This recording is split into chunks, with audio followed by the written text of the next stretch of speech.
خودداری اور انا میں فرق۔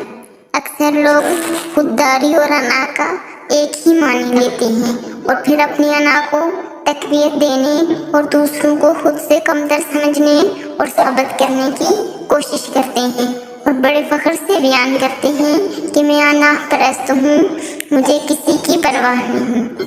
در حقیقت انا پرستی خود کو وہ ثابت کرنے کی کوشش کا نام ہے جو وہ انسان ہوتا نہیں ہے۔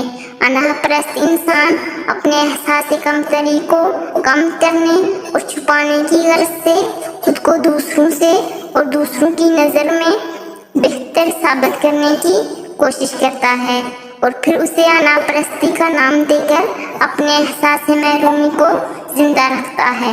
خوددار لوگ اپنی عزت نفس اور اپنے رشتوں کی حفاظت کے لیے بڑے سے بڑے طوفان سے بھی ٹکرا جاتے ہیں، اپنے ذہنی سکون اور ذاتی مفاد کے لیے کسی کے سامنے سرنگو نہیں کرتے۔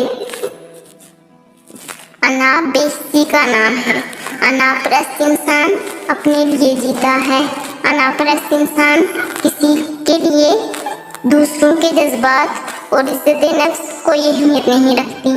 وہ اپنی انائی تسکین کے لیے کسی کو بھی بھین چڑھا سکتا ہے۔